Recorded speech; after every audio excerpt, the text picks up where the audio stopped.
All right, you're watching this video because maybe you're on the fence of going into 1099, or maybe you're 1099, you're on the fence of going to W-2 sales, and you want to know, where do things actually differentiate based on what I prefer? Is there a better path for me? Are there things that I need to be aware of before I choose one or the other? And ultimately, which one's going to get me ahead faster? Now, I've been a W-2 sales rep, made a lot of money on that side. I've also made a lot on the 1099 side. Currently, I am in the 1099 space working with people who are also in that space, but I'm going to try to give you an unsolicited breakdown of what the pros and cons are of each side, because more than I'm an advocate of being a 1099 sales rep, I'm an advocate of people changing their lives with sales. So this quick presentation, I'm going to break down some of the numbers. Taxes is the real factor that changes the numbers here. And then some of the just kind of personal preferences and reasons you may want to consider one side or the other. Now, before I get into this, you guys, I am not a tax professional. I'm not a CPA. You should have your own CPA. If you don't, if you go to the first link in the description, you can use our partner that our community guys use. They take care of all the 1099 tax stuff. Don't take what I say as law, because I'm an individual who hires a professional just like you should.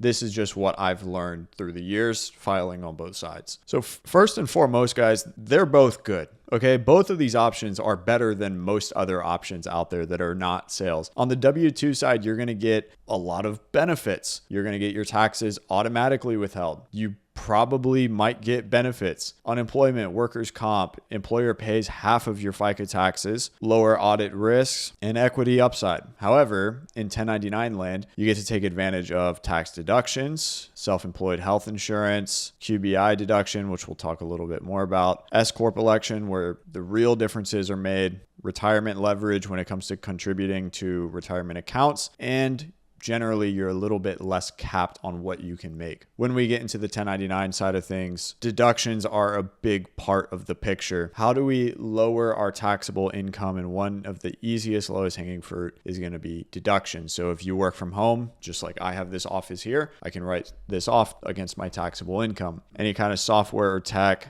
health insurance, vehicle, if you're using your own vehicle, training and coaching. So like we run a sales community that works with people to land these 1099 jobs. It is a write-off. Retirement contributions, your phone, if you're using it for sales, business, meal and travels, and the QBI deduction. The QBI, or the qualified business income deduction, is going to let you deduct up to 20% of qualified business income from your federal income taxes. When you're making a lot of money, that can be a lot of money. And if you are 1099, the S-Corp election is pretty much the make or break. If you're not taking advantage of the S-Corp election and you're in a status that would qualify you to do so, you're literally 1099 for no reason. You're hustling backwards. If you are in the ballpark of 80 to 100K, I've been told even 60K works. S-Corp is going to basically save you a fair amount on your taxes. As long as you pay yourself a reasonable W-2 salary, you can take the rest of your business income as distributions, which are not subject to self-employment tax.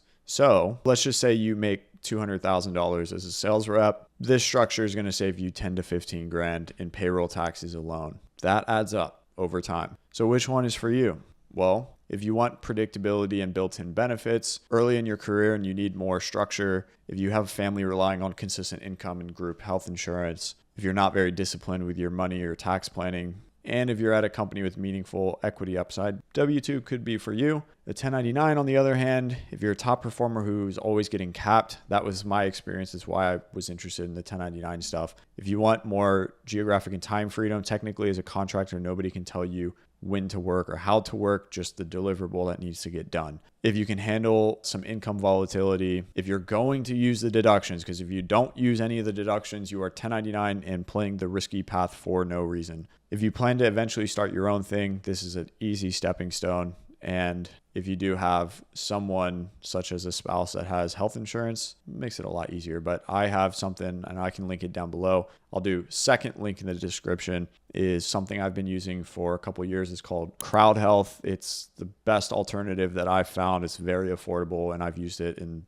doctors and hospital visits, and it covers a lot. Now, comparing the two at face value is not going to give you the full picture, and that's what a lot of people do. That's why I'm kind of making this video. Here's a quick breakdown on how some of these numbers are going to start to stack up on both sides. Let's say you get 150K base W-2, 25K a year worth of benefits, and employer is going to pay your FICA taxes. Effectively, your package is 186K with simplicity, predictability, and unemployment safety net. Scenario B is a 1099 equivalent. You're going to make a little bit more. You're going to pay for your own health insurance if you want it. I mean, if you're young, you might be on your parents. You might have, a spouse who's going to already have that. There's ways around this. You might use the second link in the description. I think it's a free trial or a really discounted rate. That's what I've been using.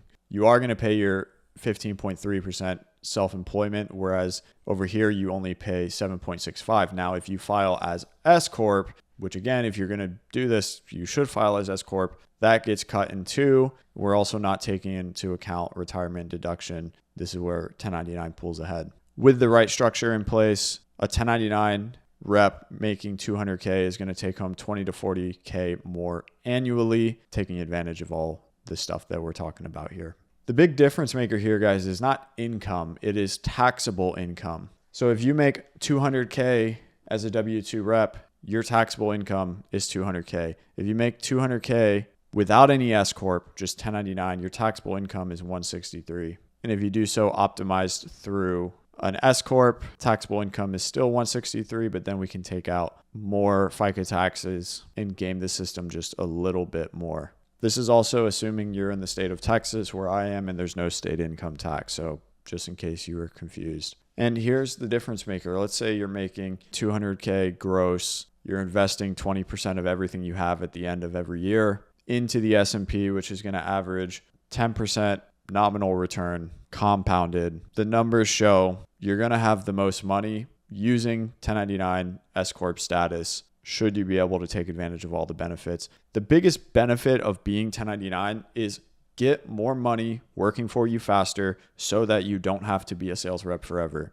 By the way, I forgot to cover this. There's this thing called bonus depreciation. You guys have seen people write off vehicles. Well, as a 1099 sales rep, you're allowed to take advantage of bonus depreciation. I'm not going to go over this super in depth, but what I want to show you is that should you get in touch with a tax professional that knows the 1099 sales rep or business ownership game, there are many more things that you can take advantage of versus being a W-2 employee. If you need that partner, again, I'm going to link mine down below, first link in the description. That's who everybody in our community uses. You'll even get a free consultation if you use the link below. So overall, you guys, 1099 has more upside for disciplined operators who are going to take this seriously as if it's their own business. The W-2 side, however, has more upside for those that literally don't want to focus on anything else, just want to clock in, clock out, have the stability, and still do well. You can do well on both sides. I got into 1099 because I was more interested in the freedom and autonomy that came with it, in addition to being able to earn more money. If you work a 1099 sales role without taking any of these deductions, without the S Corp filing, without any of the strategies that we talked about or that you can talk about with the people through the first link down below, you're taking on more risk than you need to, and you might as well work a W-2 job. But if you do value being remote, not being controlled every hour of your day, being paid on performance and not for being in corporate meetings or whatever, 1099 is the way to go for you. And the community that I run for the past basically 4 years, man, we've been posting these roles for people like you, primarily made up of setter and closer roles. This was March of 2026, and we have a ton of companies looking, a ton, even going back to February, a ton. I think overall, we had 779 jobs posted last month. If you are interested in checking out our community, you can go to the third link in the description. That is going to be our community page where we have a bunch of results and frequently asked questions. And you can actually just click right here and fill out the form and talk with us. We help people with sales backgrounds, without sales backgrounds, in the US, not in the US, English their first language, English not their second language. We help people do this. You jump over here into our wins channel. We have a giveaway every month. This month, we're giving away a watch. We have people sharing these awesome wins. We have a series of calls every week for people to get the support. We have what you can see over here is local chapters to get you connected to people locally. And we're pretty dang good at what we do. We've been around longer than more people with better results. We don't offer crazy guarantees because that's what puts people out of business and gets people roasted online. And if you actually see this plaque back here, one sec. My homie's got this for me. I don't know if you'll be able to read it, but right here it says awarded King of Remote Sales for helping 100 sales reps get to 10K per month.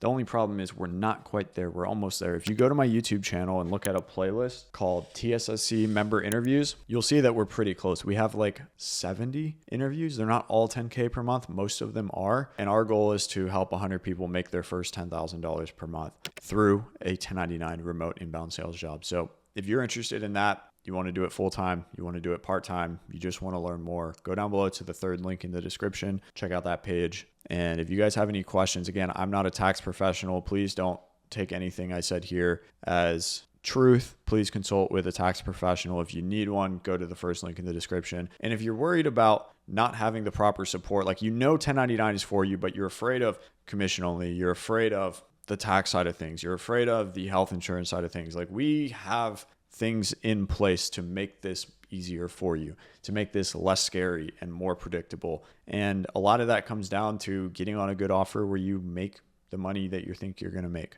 We help people do that. So that's it for this video, you guys. Hopefully you have a better idea if 1099 versus W2 is better for you. There's pros and cons to each. We just so happen to work on the 1099 side, but there's a time and place for each one depending on your unique situation. If you have any questions, drop them in the comments. I'm happy to answer. Otherwise, I'll see you guys next week.